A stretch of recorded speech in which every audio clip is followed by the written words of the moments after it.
un auto-entrepreneur qui fait plus de 25 000, il lui reste 1 200 euros pour vivre. Donc en soi, c'est absurde. Les professionnels qui sont déjà en activité, ils vont soit devoir augmenter de 25% leurs tarifs, soit devoir prendre 25% en moins. Et c'est là où je pense qu'ils vont devoir mettre la clé sous la porte. Si tu as cette mentalité-là, tu veux devenir trader, bah, tu vas pas te diriger vers des algorithmes. Si vraiment, à l'école, on nous apprenait vraiment le monde de la finance, de l'investissement, etc., en soi, on n'aurait même pas de problème de retraite à l'heure actuelle. Si on nous apprenait dès le début que lorsqu'on a un salaire, on investit par exemple comme dans le S&P 500, on n'aurait aucun problème de retraite. Parce qu'on la ferait nous-mêmes, en fait. Pouvoir diversifier mon épargne, etc. Et c'est des choses, j'ai l'impression qu'on nous a pas du tout enseigné à l'école. Salut à tous, écoutez, on se retrouve dans ce petit podcast pour pouvoir un peu échanger et diffuser ça, savoir si ça peut parler aux gens, si ça peut en inspirer certains.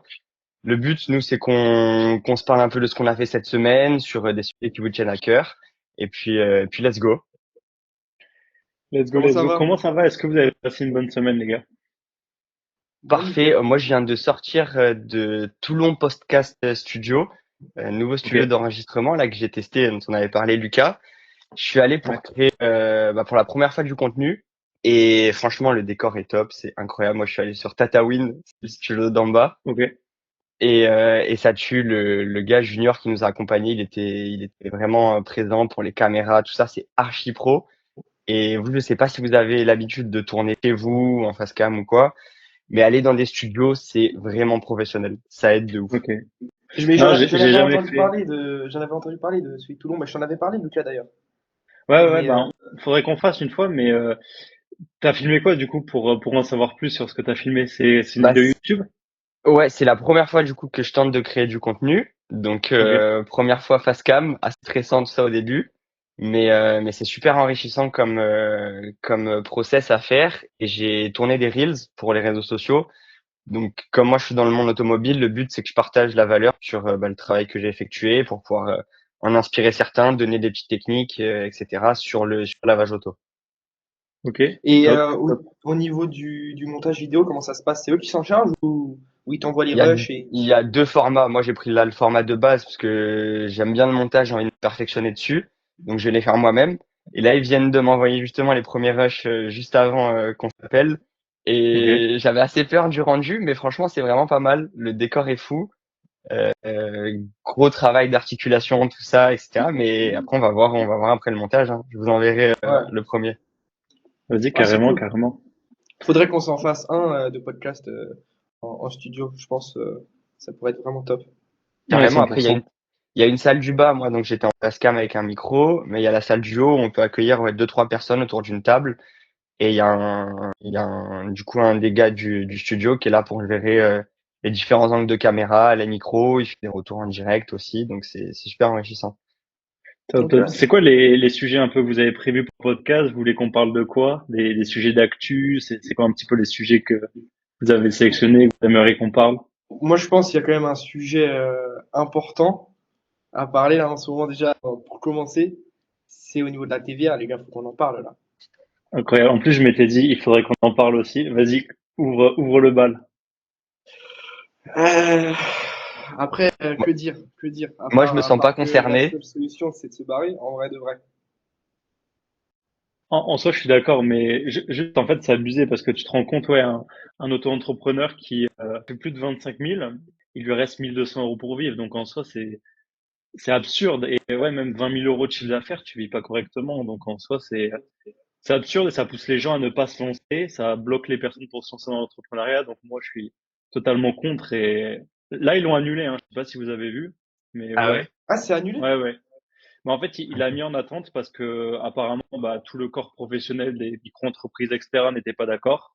Ils vont essayer d'avoir des discussions pour trouver un accord C'est ce qu'on prend. plus. Après, moi, je trouve que le problème déjà de base, c'est la manière dont ils l'ont fait passer, cette loi. Et en dehors de ça, c'est les professionnels qui sont déjà en activité. Ceux après qui exercent en B2B et cetera, c'est pas un réel problème pour eux, mais ceux qui exercent au particulier, ils vont soit devoir augmenter de 25 leurs tarifs, soit devoir prendre 25 en moins. Et c'est là où je pense qu'il y a des autopros où ça a bloqué parce qu'ils vont devoir mettre la clé sous la porte et cetera.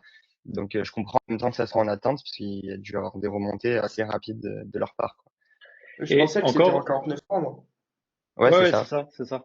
La réflexion que je me suis fait, c'est moi, ça me dérange pas du tout de payer des impôts. Au contraire, tu vois, je suis OK avec ça. Mais quand tu payes des impôts, mais que derrière, t'as pas les services qui suivent, que ce soit ta santé ce soit de la sécurité, que ce soit des infrastructures, etc. C'est pas approprié par rapport aux impôts qui sont payés et surtout taxer comme ça des micro-entreprises. Donc, c'est des personnes qui se lancent pour la plupart, des personnes qui arrivent peut-être pas encore à se dégager un salaire, qui sont à côté, qui ont peut-être un job toujours en tant que salarié. Donc, pour moi, c'est clairement pas OK. Et puis, ça bloque le progrès. Bon, c'est un petit peu la C'est mentalité ça. française, mais Bah, c'est dommage. ils ont créé ce statut grâce à Macron et la Startup Nation, etc., qu'il a voulu mettre en place. Le but, c'était, comme tu as dit, pour tester l'activité. Soit c'est pas rentable ou c'est une activité annexe. Et là, tellement il y a de monde qui est rentré dans ce statut, ils ont voulu vraiment l'intégrer comme un statut classique, en SASU ou n'importe quoi. Donc, ça devient plus un moyen de tester son activité, mais vraiment se lancer à part entière, quoi. Ouais, Mm. carrément. C'est ça qui pose un peu problème. Vous pensez quoi de l'expatriation dans ces conditions-là, si, avec les taxes, avec même au niveau des services qui suivent, qu'est-ce que vous en pensez par rapport à ça? Est-ce que par rapport à vous, on a des services au niveau des impôts qu'on paye, etc., que ce soit santé, sécurité, toutes ces choses-là? Là, tu pars en politique, là. Ouais. Non, mais Bah, vite fait, Moi, juste parce que j'espère, c'est un peu. en tout cas, j'espère à mon échelle déjà pouvoir contribuer à la société, à l'amélioration de la société en France. Pas forcément peut-être en payant plus d'impôts, mais plus en ayant des initiatives personnelles, avec le plus d'impact possible au niveau personnel et au niveau de ma société, quoi. C'est ça surtout qui me tient à cœur. Plutôt que de redistribuer la richesse qui, selon moi, peut être mal répartie, suivant les gouvernements, etc. ouais, ouais, je suis d'accord, moi. Je suis d'accord. Ah, hier, j'ai passé toute ma nuit à m'enseigner par rapport à l'expatriation. Moi, au niveau du trading, en soi, c'est pas vraiment dérangeant parce que je fais pas de TVA, quoi, mais c'est plus au niveau du business de formation, vu que c'est quelque chose que je veux vraiment développer au max. Bah, ça va me freiner. Donc, hier, j'ai commencé à me renseigner. Et en vrai, je pense le plus approprié, là, en tout cas, de ce que j'ai vu, ce serait le Panama. Pour juste ouvrir ta société, tu restes en France. Non, non, C'est non, juste passer quand même fiscal pour ou vivre. tu vas partir là-bas Non, vivre? non, pour vivre là-bas, rester plus de 6 mois dans l'année. Donc, C'est ça, c'est après, il y a un le. certain nombre de jours, etc. aussi. Ouais, ouais, bien sûr, bien sûr. Mais c'est le plus approprié, je me suis renseigné C'est vrai que le à fond parce qu'il y Panama, a beaucoup de ça a l'air conditions. pas mal comme destination, ouais. Ouais, ouais. Après, en termes de paysage, il y a mieux, mais ça va. Bah, de toute façon, il y a Oui. aussi il y a Bernard Arnault, il y a pas longtemps aussi qu'on a parlé, hein, où pareil, il n'y a pas que les entrepreneurs qui sont impactés, mais tout aussi les impôts sur le chiffre d'affaires, etc. Sur les grands groupes, ça a été revu et ça en a freiné plus d'un. Pourtant, de plus en plus, ils veulent revenir en Europe, réinvestir dans l'Europe, mais ça, le gouvernement freine au maximum, quoi. Ouais, ouais, Donc, il veut partir lui aussi aux US, là. ouais, ouais. Enfin, Ouais. Après, il- on va voir si ça se fait. Et vous, vous en pensez Donc, quoi, vous, de l'expatriation? moi, je suis pour, mais c'est vrai que je me dis une fois que je ferai peut-être 10, 20 000, 30 000 expatriations, c'est quasiment obligatoire parce que, enfin, tout dépend de la vie que tu as envie d'avoir, mais moi, je me vois pas continuer en France et, enfin bref, je me vois partir, ouais, dans un autre pays aussi, mais pas tout de suite, quand j'arriverai à un seuil un peu plus élevé, quoi. Ouais, Moi, ouais. je préfère suivre le marché. Là où est mon marché, j'y vais en plein cœur, peu importe la fiscalité ou les taxes qu'il y a autour. Après, c'est vrai que c'est plus ou moins compliqué, du coup, suivant aussi ce que tu proposes et à quel prix tu proposes. Donc, vous, je sais qu'au niveau de la formation, etc., vous pouvez pas atteindre des tarifs exorbitants. Ça reste aussi aux normes du marché, quoi. Donc, je comprends que pour certains modèles éco, ça soit obligatoire. Ouais, ouais, bah ouais, ça fait que soit on doit mettre plus cher, ou soit on doit avoir une dépense qui du coup augmente hein, par rapport à ça. C'est ça, Et il y a c'est ça. beaucoup de gens qui vont finalement pas tout déclarer, tu vois, et qui vont rester en dessous des 25 000 pour pas subir ça, mais bon, Ce qui pose enfin, aussi je trouve un pas autre que ce soit la problème solution. après. Ouais, non, ça c'est Je trouve pas sûr. que ce soit la solution. Ça c'est sûr. Mais du coup, je Ouais, reviens non, aussi sur la création de contenu. Vous avez un peu plus l'habitude que moi de filmer face cam, etc. Là, je veux quelques tips, par quoi vous êtes passé, les erreurs que vous avez faites pour que je puisse m'améliorer là sur le prochain vas-y. contenu. Je vais me lancer là-dessus pour une astuce au début. Moi, je scriptais pas mal. Et c'est vrai que sur mes premiers reels que je faisais, ça se ressentait de fou. Donc, ce qui fait que tu OK. connectes pas avec ton audience. Donc, moi, je te dirais, scripte pas trop, mais juste un cadre avec Ouais. des idées principales et après, tu construis autour de ça parce que si c'est vraiment un script OK. rigide, eh ben, tu vas, peut-être, c'est pas sur ton intonation, sur ton ton, etc. Donc, ce qui fait que ça Mmh. va faire un peu robotique ou récité, tu vois. Donc, tu vas pas connecter. Personne regarde une vidéo si c'est récité ou si on sait OK. exactement ce qui va se passer. Il faut laisser place un peu à de l'imprévu, Ouais, ces ça choses-là. ça se ressent. Tu dis que ça se ressent vraiment, sur Ouais, l'auditeur, 100%. quoi. OK. Pour OK. moi, je pense que ça dépend vachement du type de contenu, si c'est du long ou du format court.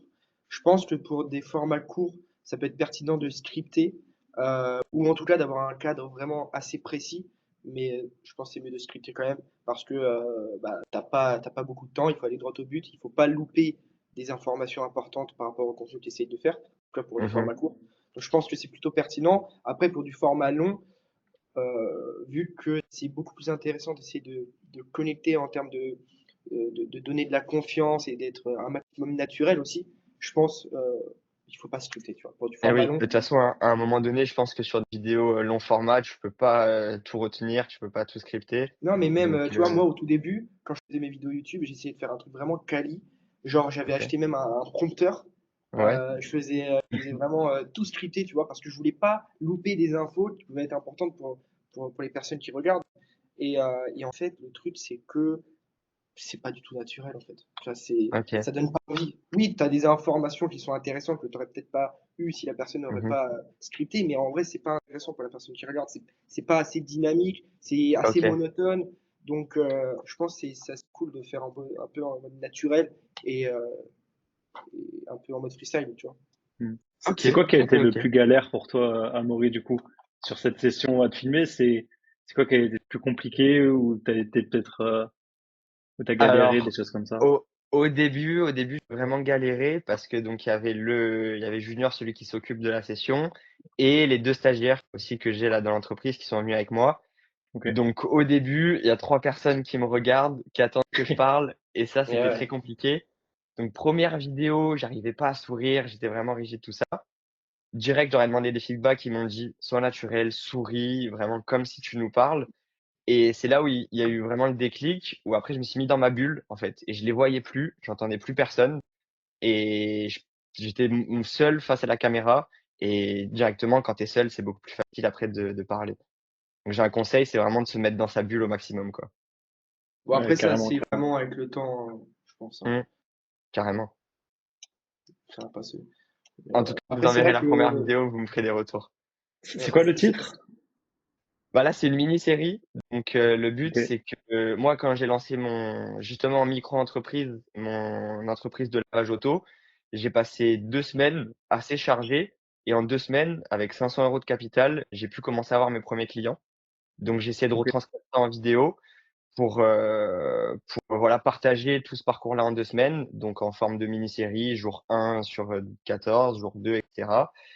Et avec, bah, toutes les étapes par lesquelles moi je suis passé, et tous les petits tips. Voilà, en même temps, j'essaye d'accompagner. J'ai créé 2-3 guides justement pour essayer de gagner du temps sur certains sujets, création du business plan, flyer, et cetera. Donc pour l'instant, je retranscris tout ça sur cette vidéo. Ok. et tu comptes continuer par la suite ou- J'aimerais bien, à voir, du coup là, bien sûr, après il faut, comme moi, c'est une niche quand même, il faut capter l'audience, il faut voir si ça parle. Donc déjà, je vais voir le premier contenu, les réactions qu'il peut y avoir, et cetera. Et après, bien sûr, continuer sur d'autres types de formats. Mon but, c'est d'expérimenter et d'itérer au maximum. Ok, ok. Parce que toi, dans ta niche, est-ce que ça serait pertinent de faire des ads ou pas forcément t'y as pensé? Oui, alors c'est vrai que c'est pas trop pris, c'est par contre beaucoup plus pris par justement, les agences, type marketing ou coaching, qui du coup, ont découvert ce marché aussi du lavage auto, où il y a des entrepreneurs, généralement c'est donc des artisans, qui ont besoin d'être coachés, qui ont besoin d'avoir un accompagnement plus digital. Donc il y a pas mal d'agences de com qui se placent en fait sur ce marché. Donc je pense que ça fait pas mal monter le prix de l'ad. Moi, mon but, il est assez différent. Il est plutôt de partager de la valeur ajoutée vraiment sur le métier et sur les techniques que j'ai moi-même utilisées pour pouvoir, voilà, créer une entreprise viable, dans le Hmm. temps. Ouais, dans tous les cas, ton but à toi, c'est de faire grossir ta communauté et pas forcément de faire du cash rapidement. Mhm. C'est sur du long C'est ça, terme. c'est Ouais, ça. carrément. Délivrer de la valeur au maximum et c'est de, voilà, de fédérer des gens autour de ce métier d'artisan. Hmm. Je voulais parler aussi, les gars, des agents IA. Est-ce que vous avez un peu vu ça? Qu'est-ce que vous en pensez en général? Est-ce que vous avez déjà un peu testé? J'ai vu une ad là sur justement une boîte, il faut que je retrouve le nom, qu'on passe des agents IA sous forme d'avatar. Je sais pas si vous avez vu, ils ressemblent un peu aux Teletubbies. Non, j'ai pas vu. C'est excellent. En gros, ils ont créé des GPTs, mais ils les ont vraiment personnalisés, Oui, oui. humanisés. Et après, sur chaque conversation, tu peux chatter avec eux, la compta, le juridique, le business, tout ça, c'est Je incroyable. vois. Eux, ils balancent des ads, mais partout comme des fous, hein. Ouais, ouais, ouais, Mais ouais. le branding, il est vraiment propre. Moi, je voulais Mmh. vous parler d'un projet. Il s'appelle Elisa OS. C'est des agents IA qui vont en fait trader pour toi et tes portefeuilles crypto. Donc, je voulais aussi demander à Alexis ce qu'il en pense. En fait, ils traitent de manière autonome pour toi, etc. Est-ce que c'est quelque chose, qu'est-ce que tu en penses? Alors, là, je peux en parler pendant des heures, mais les algorithmes, ça date pas d'hier en fait. C'est-à-dire que, enfin, si justement, ça fait un moment qu'il y a justement des robots de trading. Pour moi, je trouve que c'est pas du tout intéressant à partir du moment où tu veux devenir trader. Si t'as cette mentalité-là, Hmm. tu veux devenir trader, bah, tu vas pas te diriger vers des algorithmes. Le seul moment où tu vas te diriger vers des algorithmes, c'est quand tu vas vouloir tester une stratégie et la valider. Une fois que l'algorithme l'a validée, après toi, tu peux l'utiliser sans problème parce qu'elle a été validée, elle fonctionne. Et bah, voilà, tu peux travailler correctement et sans souci.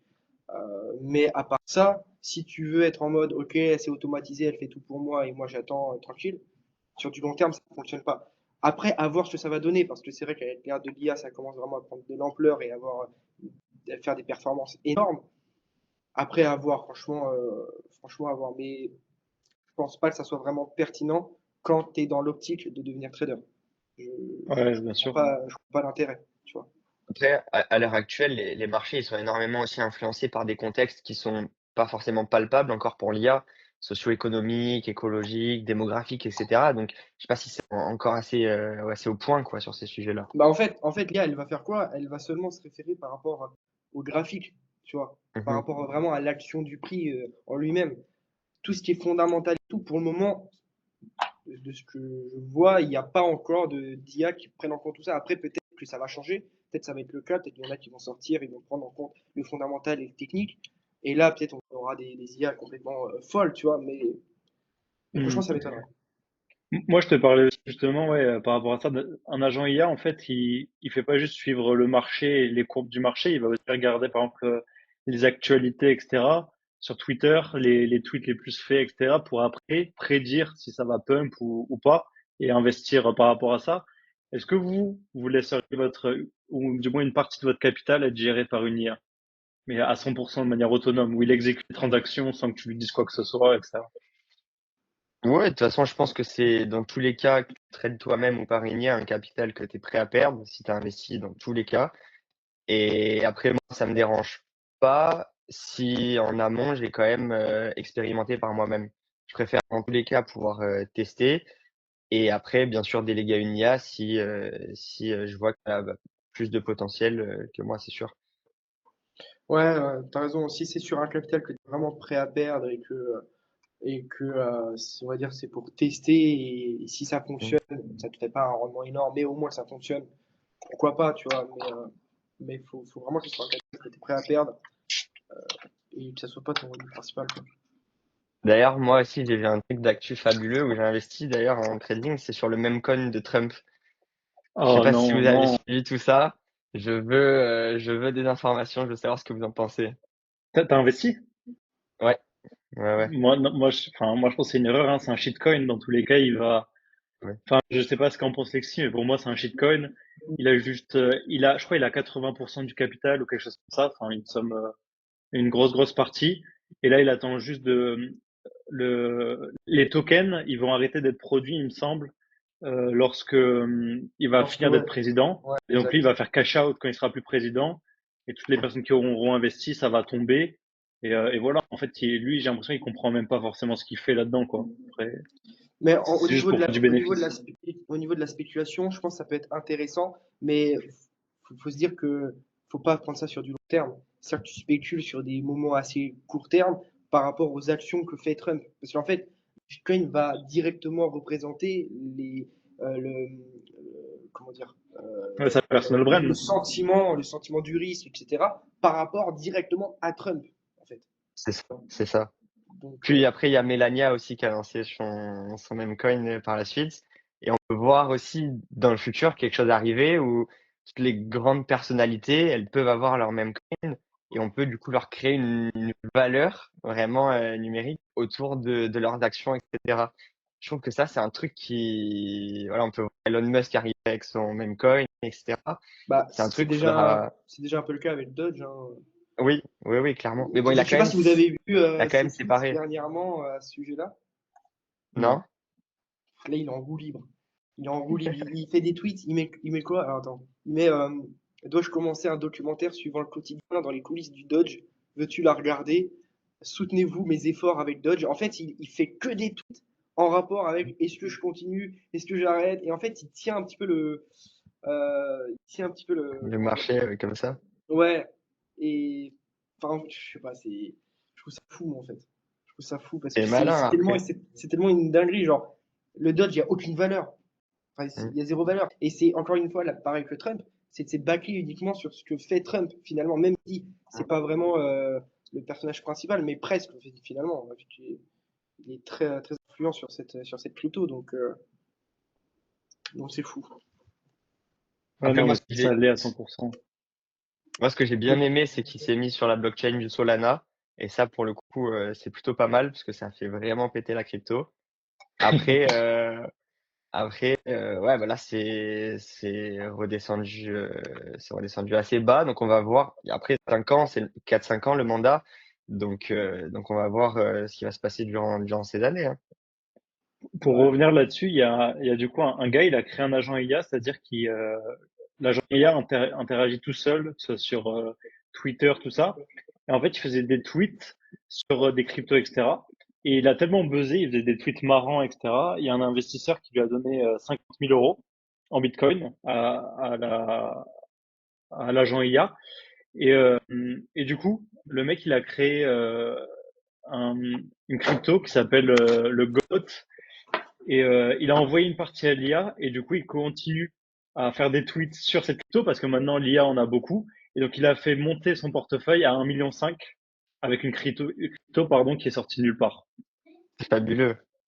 Non, mais c'est incroyable. Donc, ça veut dire que demain, tu peux créer ton agent IA et en gros, tu lui donnes des prompts pour que lui-même, il fasse monter une crypto, etc. Et tu peux comme ça maîtriser peut-être une partie du marché. Bah, il y a aussi une hype, je pense. Mais Mm. Bah, Ouais. je pense que c'est vraiment basé sur le principe de la hype, pour le coup, à grâce aux 100%. médias, etc. Bon, après, il faut savoir surfer dessus et faut toujours rester dans la légalité aussi. Parce que je sais que, par exemple, le Trump Coin, lui, tu as dit que tout à l'heure, il avait encore 80%.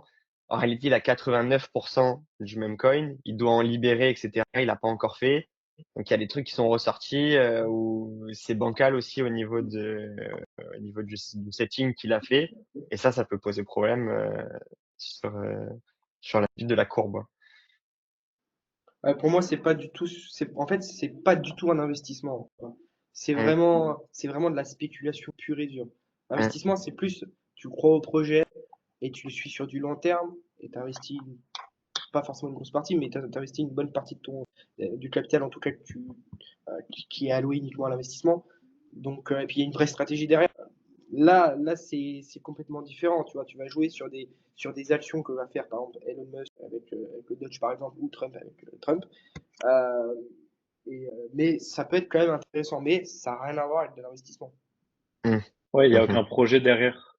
Ouais, tu profites de l'hype, encore une fois. Et justement, toi, tu parles d'investissement. Moi, j'ai l'impression, en tout cas, nous, on a tous été dans des écoles supérieures différentes. C'est vrai que j'ai rarement vu cette culture financière qui a été vraiment enseignée à l'école. Moi, je me suis formé moi-même. Et vous, justement, comment vous en êtes venu pour étudier, essayer d'apprendre sur cette culture financière, surtout en trading, essayer de se renseigner au maximum dessus? C'est quoi qui vous a impliqué là-dedans? Je te Je laisse sais pas si répondre. tu vois. C'est à lui la question, vas-y, Lucas, comment si tu veux.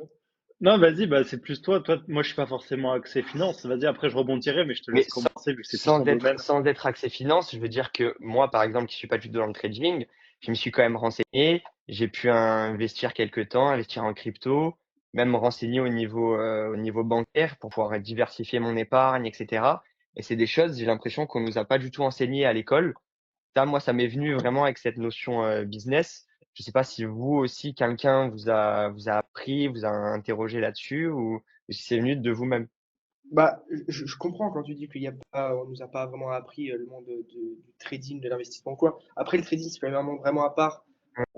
Quand on parle de finance, en tout cas d'investissement, on parle plus du fait d'investir une petite partie de ses revenus dans du long terme, dans des ETF, dans des actions, un peu des trucs où tu vas laisser, tu vas pas regarder, et là, ça n'a rien à voir avec le trading, tu vois. Trading, c'est Mhm. vraiment court terme, et c'est un vrai métier, c'est-à-dire que c'est actif, c'est pas passif. Mais moi, en fait, si tu veux, j'ai pas fait d'école supérieure. En fait, dès que j'ai quitté le lycée, déjà, je m'y intéressais, je commençais déjà un petit peu à mettre en pratique. Mhm. Ensuite, je me suis dirigé vers une formation BPJEPS, tu sais, sur du sport, Mhm.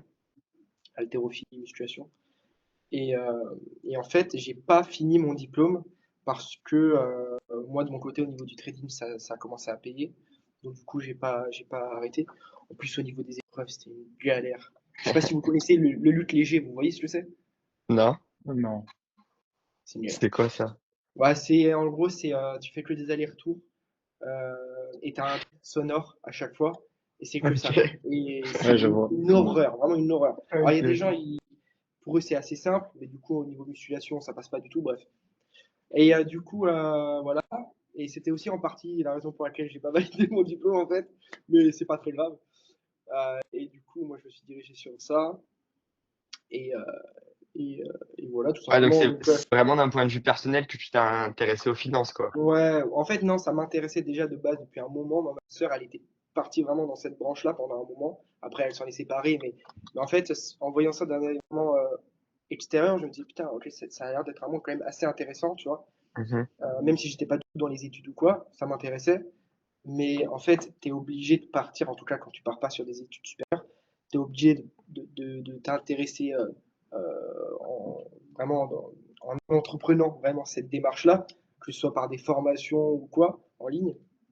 Mais si tu pars sur des études supérieures en lien avec le trading, ça va pas du tout être la même chose que ce que tu vas Mhm. retrouver en formation privée en ligne directement, tu vois, ça va pas du tout être la même chose. En formation, comme moi par exemple je fais, ça va beaucoup être sur de la pratique, tu vois. Donc pour pouvoir vraiment se concentrer un petit peu sur le 80-20, tu vois, Ok, vraiment se concentrer sur ok, 20% des ok. choses qui vont te rapporter 80% des résultats. Quand tu pars sur des études supérieures, il va falloir que tu apprennes vraiment la globalité, surtout au niveau théorique, surtout fondamental, Oui, comment ça se passe au niveau de la situation économique de tel pays, comment, voilà, ça va vraiment être par rapport à ça. Moi, personnellement, je m'en occupe pas trop. Je suis vraiment au niveau de l'analyse technique, du graphique en lui-même, même si je m'intéresse au fondamental, bien sûr, il faut les deux. Mais ouais, c'est totalement différent. Donc, ok. ouais, tu es obligé de partir sur des formations privées en ligne directement hein, si tu veux te lancer dans le truc. Ok. Même Et Après, ça j'imagine. l'investissement. dépend. Ça dépend combien tu veux investir. Tu vois, si tu veux, ouais, devenir un professionnel ben, en trading, etc., en vivre, bien sûr. Mais si tu as juste ton emploi ou même tu es entrepreneur et tu veux investir 10-20% de ton capital, tu peux te former. Et moi, c'est ce que j'ai fait. En fait, j'ai juste compris le principe de l'inflation, que chaque année, si tu laissais juste ton argent sur un compte, bah, tu perdais de l'argent. C'est parce que la banque centrale imprime, donc tu as la valeur de ce que tu laisses. Donc c'est comme ça au début j'ai compris. Donc je me suis dit comment faire en sorte que je ne perde pas chaque année le peu que j'ai.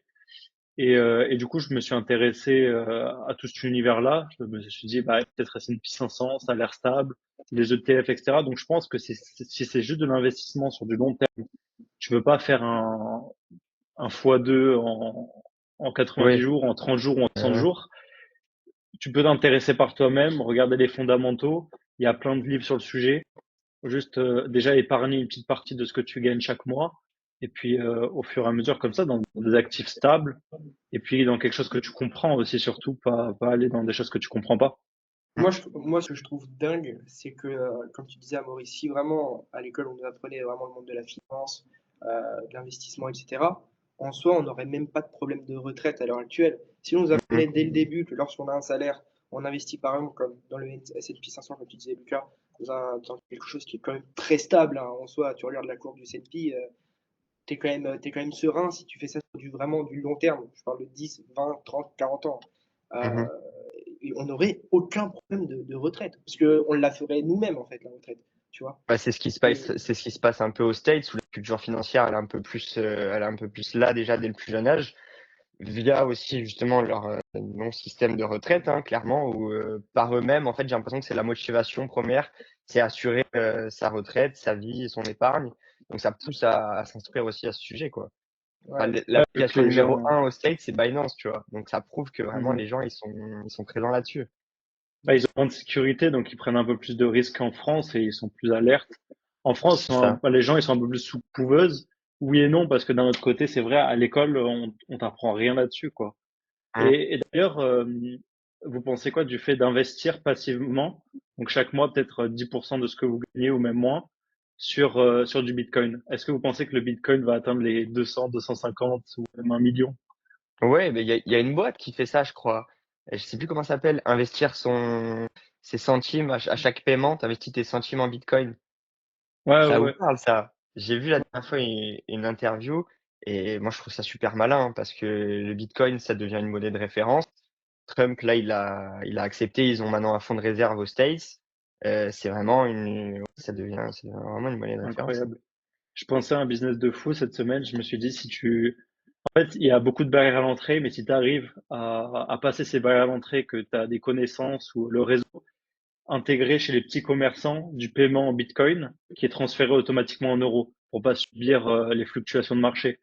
Ça serait incroyable. Enfin, je sais que certaines, comme Binance, tu peux avoir une carte où tu payes Mmh. soi-disant en Bitcoin. Et moi, je te parle plutôt vraiment où tu payes avec ton adresse blockchain directement et c'est transféré, un système comme ça. Mais c'est vrai qu'il y a énormément de barrières à l'entrée, que ce soit le codage, etc., sur les terminaux de paiement. mais Mais en vrai, tu vois, la carte, par exemple, Binance, moi je l'ai prise, mais en pratique, c'est pas du tout intéressant, en fait. Parce que tu vas devoir forcément, vu qu'il y a une conversion Ouais, crypto-fiat, tu perds au taux de change. non, mais c'est surtout, tu vas devoir payer la flat tax. Donc, en fait, c'est pas, en pratique, c'est pas intéressant, parce que si tu t'intéresses vraiment au Bitcoin, je pense que pour vraiment avoir cette monnaie, pour vraiment en vivre, dépenser, acheter des choses que tu as besoin comme tous les jours, Mmh. c'est pas encore intéressant. C'est pas encore intéressant parce que là où ça peut être vraiment intéressant, c'est au niveau de la spéculation, que ce soit à long terme ou court terme. Mais par contre, pour vraiment dépenser son argent en crypto tous les jours, Ouais, c'est compliqué. va payer 30% à chaque fois que tu fais une dépense, quoi. Enfin, Eh oui, ben il y a Éric Larchevêque là, le mec de Ledger justement. Lui, il y a pas longtemps, j'écoutais, il a dit, il a carrément tout son ouais, patrimoine en crypto, en Bitcoin, et il a juste un fonds de réserve en euros pour pouvoir avoir les dépenses courantes, hmm, etc. voilà.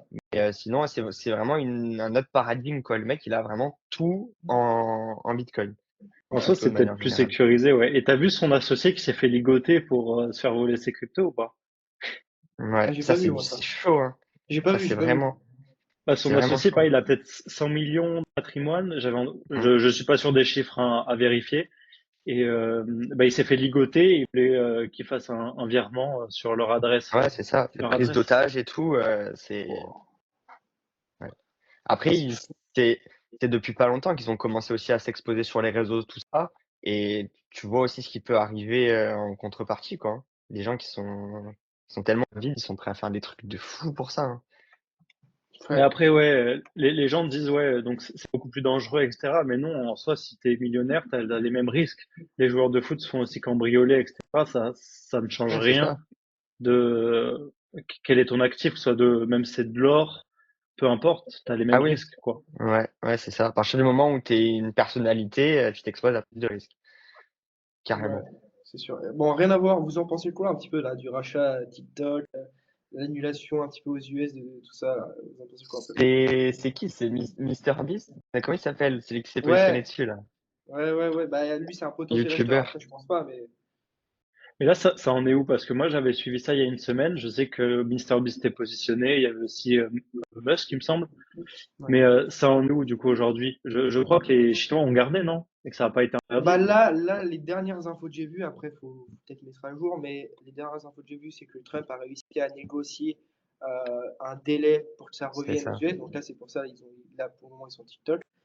Mais Trump a dit comme quoi il ferait 50-50, un petit peu au niveau Hmm. des Bah, responsabilités. c'est ça, il veut quand même que 50% soit géré par les US. Ouais, c'est ça. Et donc, du coup, il faut racheter la part US. Et donc, il y a plusieurs noms qui sont sortis. Il y a une liste. Après, après avoir, il y a beaucoup de noms, mais, euh, mais bon, ouais, On à connaît voir. pas les montants. Moi, j'ai hâte de savoir les montants Ouais, c'est vrai, exact. parce que Ça doit ça a être l'air d'être incroyable. terrifiant. Ouais, vraiment, C'est vraiment. fou. Après, enfin, la politique s'en est mêlée, mais c'est vraiment dans un contexte économique, quoi, aussi. Ça aide, du coup, les décisions de loi qui servent à bloquer TikTok, mais tout ça, c'est pour pouvoir avoir du rachat et du monopole aussi aux US, quoi. Mais encore une fois, bon, ça va voir quand même, mais la transparence, je trouve qu'il y a en ce moment par rapport à la politique aux US, elle est folle. C'est-à-dire qu'il y a une transparence qui est totale, peut-être au courant de tout. Et j'avais même vu comme quoi ils voulaient faire des lives lorsqu'il y a des réunions avec les différents députés et tout. Vraiment, Sur genre, Twitch. vraiment, c'est un truc de fou. On Et va t'as, regarder ce t'as qu'en pense Trump le qui chat. parle avec Elon, machin, genre, t'es au courant de tout. C'est complètement fou, en fait. C'est complètement Ah, fou. c'est vraiment différent de l'Europe, hein, ça, c'est sûr. Vous imaginez ça en France? Ce ce serait fou. Ce serait fou. Je pense que les mentalités en France, il y a personne encore qui est prêt à Ouais. disrupter le système comme ça, etc. C'est la fourmilière, elle est encore bien en place et je pense pour beaucoup d'années. Même les mentalités, j'ai pas l'impression qu'elles sont vraiment prêtes à changer. Après, sur cette partie, je pense que c'est mieux. Et après, tout n'est pas non plus plus beau aux US, quoi. Il y a Ouais, du ouais. blanc et du noir partout. Faut pas faire non Ah plus oui, une c'est sûr, généralité, je pense. c'est Ouais, ouais, sûr. bien sûr. Bien sûr, ouais, non, non, c'est sûr. Et je pensais, moi, la dernière fois, et j'aimerais bien avoir votre avis un peu parce que je me cassais un peu la tête dessus. Moi, j'ai beaucoup eu des périodes, rien à voir, mais j'ai eu beaucoup de périodes où j'essayais de mettre des morning routines en place. Je sais pas si vous aussi, mais j'essayais vraiment de me faire des vrais morning routines bien cadrées et tout. Mais, mais en vrai, sur le long terme, pour moi, ça tient pas. Je sais pas vous ce que vous en pensez. Est-ce que vous êtes plus morning routine vraiment carré? Pas du tout. Ça, pareil, c'est un sujet, on pourra en parler longtemps. C'est vraiment c'est un truc assez clivant. Le problème, c'est que nous, notre génération, on s'est fait tuer de ça sur les réseaux sociaux, avec des conseils de partout. Mais je pense que revenir aux fondamentaux, c'est être bien dans ton corps et avoir une mission qui te permet de te réveiller le matin et d'aller bosser continuellement, quoi. Peu importe l'heure à laquelle tu commences, à laquelle tu finis, tant que tu fais les tâches que tu dois faire et que tu es content de toi, de ta journée et que tu es aussi en bonne santé mentale, c'est le principal, hein. Hmm. Ouais, faire quelque chose en fait, avant de mettre en place les morning routines de tous les influenceurs que tu vois sur les réseaux, fais quelque chose qui est adapté à toi, qui te plaît, qui te fait sentir bien avant tout. Il y a une erreur hyper commune, c'est que tous ceux qui veulent mettre en place des routines de productivité, quoi que ce soit, ils vont se dire, OK, let's go, demain, douche froide, je sais pas, et après 10 habitudes comme ça. Mais en fait, si tu veux commencer, déjà, tu t'en mets une en place. Donc, je sais pas d'écran jusqu'à 10 heures. Et ça, tu essaies de la tenir pendant peut-être 2 semaines. Une fois que tu as réussi à tenir une pendant 2 semaines, tu vas en rajouter une autre. Et tu vas pas te dire du jour au lendemain, allez, demain, douche froide, pas d'écran, no carbs, parce que là, t'es mort, quoi. Tu peux pas tenir ça. T'as pas été habitué. Si tu scrolles tous les matins pendant 20 minutes, tu vas avoir un choc, quoi. Tu lu le livre Le principe de l'effet cumulé? Je Ouais, pense que bien sûr, bien sûr. ça part de là aussi. Ah, c'est fabuleux ce qu'il raconte ça. Je vous invite à le lire vraiment. C'est 21 jours pour former ton cerveau à une nouvelle routine. Donc il faut les faire petit à petit et c'est sur 10 ans que ça paye, pas sur 2 semaines. Et Ouais. Atomic Habits, vous l'avez lu ou pas? Non, Non. pas encore. En gros, il t'explique que pour intégrer des nouvelles habitudes à ta vie, il faut avant tout que tu te crées une nouvelle identité. Donc, au lieu de te dire, je vais tous les matins faire du sport, il faut que tu te dises dans ta tête que tu es une personne sportive. Et c'est pas juste des affirmations positives bullshit, tu vois, c'est vraiment te dire, je suis sportif. Le matin, c'est pas une question si tu fais du sport ou non, parce que tu es sportif, donc tu vas faire du sport. Et en fait, c'est un cercle vertueux. Donc, je suis sportif, donc je fais du sport. ce qui confirme que je suis sportif, et donc la boucle est bouclée. Et ça, tu peux le faire avec tout. Et en gros, c'est un gros boulot de déconstruire ta personnalité, ton identité, pour en reconstruire une nouvelle. Et pour moi, ceux qui arrivent le mieux dans la vie, etc., c'est ceux qui ont le plus de facilité avec ça. Et ceux qui ont le plus de mal, c'est ceux qui n'arrivent pas à se décoller de leur identité. Tu vois, quand même nos parents ou nos arrière-grands-parents, ils ont une identité hyper figée. Moi, je suis comme ça, comme ça, comme ça, et ce qui drive toutes leurs décisions de vie. Enfin, je sais pas ce que vous en pensez, mais je vois les choses Ouais, comme ça, ça. je m'en suis rendu compte vraiment petit à petit. Et, quand je l'ai conscientisé, je me suis dit quand même que c'est hyper puissant. Le fait de, tu vois, par exemple, même quand t'es enfant et que t'as des adultes qui te disent, ah, ok, toi, t'es plus comme ça. Ben, Ouais, en fait, on dirait pas que c'est vraiment, ça a vraiment des impacts, mais en fait, l'impact, il est vraiment puissant, en fait. Mmh. Et ça, je m'en suis rendu compte petit à petit. Et quand tu conscientises vraiment, tu dis waouh, ok, il faut faire vraiment attention en fait, comment, même surtout par rapport aux enfants, finalement, je pense. Mmh. Ouais, carrément. Et je pense qu'il y a plein de hacks petit à petit à mettre en place pour améliorer ses routines. Et le but, c'est d'être tout le temps de toute façon aligné, je pense, avec ce que tu fais et avec toi-même, hein. Mm. ouais. Il y avait une étude qui a été faite, ça me revient. Ils avaient dit à des enfants qui faisaient un devoir, qui avaient eu genre une note plutôt bonne, genre 15 ou 16 sur 20, un truc comme ça. Et à la moitié du groupe, ils avaient dit ouais, t'as de la chance, t'as de la chance, c'est cool, bravo. Et puis, ils avaient dit t'as bien travaillé, tu le mérites. Mmh. Bravo d'avoir bien travaillé. Et ceux à qui il leur avait dit t'as bien travaillé, eh ben, ils ont continué 2 fois plus, 2 fois plus dur, et ils ont continué à avoir des bons résultats. Alors ceux à qui il avait dit tu as de la chance, et ben tout simplement après ils ont réduit leurs efforts ou etc. parce qu'ils pensaient que c'était inné, que c'était pas forcément dû à ça. Et les autres ils se sont construits cette identité de je suis travailleur donc je vais travailler. J'ai lu ça, c'est fabuleux. Et Ouais, le plus fou, c'est que les enfants à qui ils disaient justement tu as bien travaillé, continue tes efforts, etc., au départ, ils avaient des moins bonnes notes. Et à la ouais, fin, ils sont arrivés à avoir des meilleures notes que les enfants qui étaient de base avec plus de facilité, etc. C'est Ouais, vraiment non, la c'est puissance chez les enfants, ouais. Ouais, ouais, la puissance de la motivation. Et en vrai, les profs, etc., jouent un rôle ultra important là-dedans. ouais, c'est ouais, vrai. bien sûr, mais en plus ils sont pas forcément formés à ça et enfin le système éducatif en France c'est un autre problème. Mais ouais, c'est insane comment c'est puissant de pouvoir changer d'identité. Et est-ce que vous avez déjà un peu essayé de faire l'exercice de le mois d'avant, le mois que je veux être, ce que je vais mettre en place, etc. Est-ce que vous avez eu ce step dans votre vie ou pas? Non, pour ma Non. Moi, part, non. il y a Essayer une vraiment de question changer que d'identité. Non. Ouais, il y a une question que je pose souvent aux gens et j'aimerais bien que vous me répondiez au prochain podcast, ça prend du temps à réfléchir. C'est combien vous avez eu de versions de vous-même? Dans le Waouh. sens où hem, il y a tout le temps des éléments marquants dans notre vie, que ça soit intérieur ou extérieur, qui font vraiment changer de paradigme, de personnalité. Ça peut être un déménagement, ça peut être un trauma, ça peut être vraiment un choc qui nous pousse à réfléchir à nos versions qu'on a eues de nous-mêmes. Donc, on va dire à partir de l'adolescence, parce qu'avant, c'est un peu prédéfini.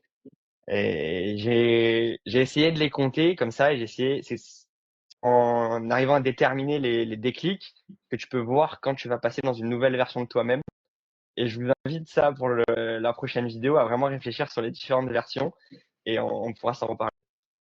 Ouais, j'ai l'impression quand même quand tu crées, enfin quand tu deviens une nouvelle version de toi-même ou que tu as un déclic, t'abandonnes pas forcément quand même toute la version que tu étais avant. Non, Tu bien vas juste sûr. changer quelques trucs, quelques aspects, quelques comportements qui va faire de toi une nouvelle personne, mais ouais.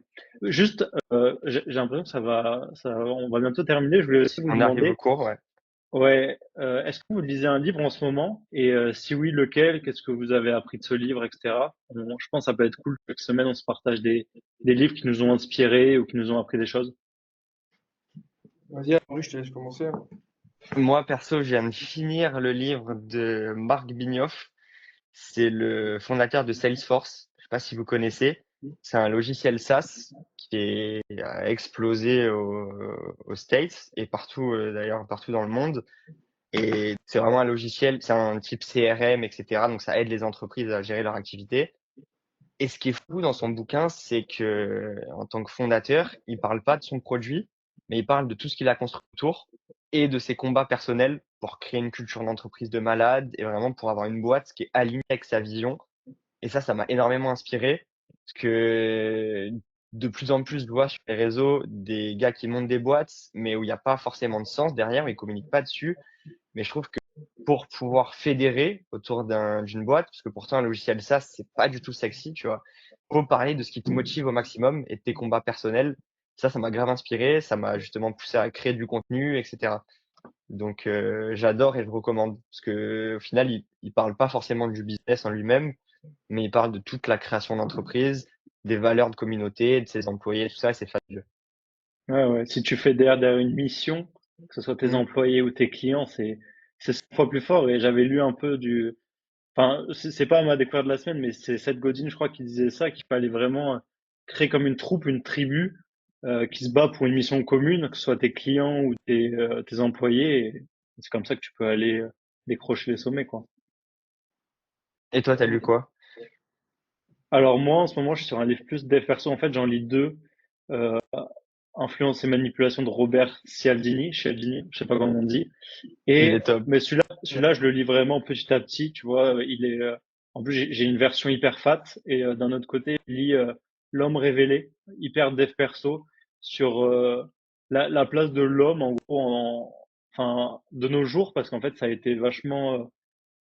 Alors c'est un débat, on pourra en parler la prochaine fois, mais hyper féminisé, etc. Genre le matriarcat, on lui tape pas mal, patriarcat, pardon, on lui tape pas mal dessus.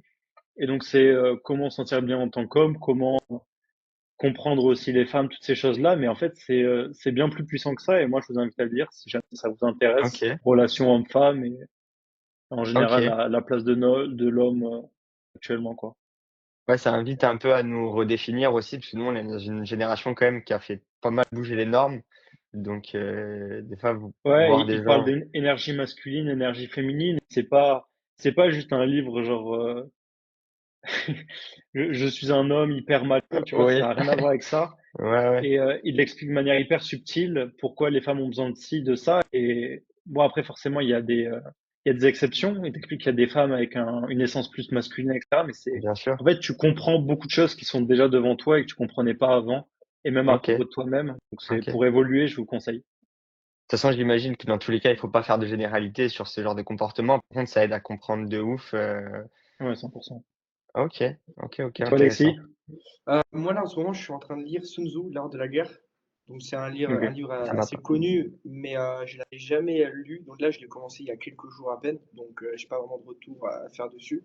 En parlant des livres, moi, quand j'ai commencé le trading, et en tout cas m'intéresser au fait d'entreprendre quelque chose, euh, j'ai lu le tout premier livre, c'était L'autoroute du millionnaire. Je sais pas si vous connaissez. OK, pas du tout. J'en ai entendu parler. Et franchement, incroyable. En fait, c'est un livre, et tu vois, quand tu parles justement de changer de, pas de personnalité, mais Amaury, quand tu disais tout à l'heure, Mmh. changer Des versions. d'identité, ouais, Mmh. Ouais, et identité. bah à ce moment-là, il y a vraiment eu un gap entre avant OK, et après le livre, vraiment incroyable. ça, c'est D'ailleurs, intéressant. je l'ai recommandé, moi, à un membre de mon programme. euh, et il y a eu un changement aussi incroyable. En fait, vraiment dans l'état d'esprit. Alors, rien à voir au trading, mais ça te montre réellement la différence qu'il y a entre 90% des personnes qui ont une vie classique et les personnes qui veulent entreprendre Mmh. et la bonne manière de faire. Et vraiment, ça te fait vraiment conscientiser la vraie différence qu'il y a et c'est incroyable. C'est vraiment un super OK. livre, je vous le conseille. Top.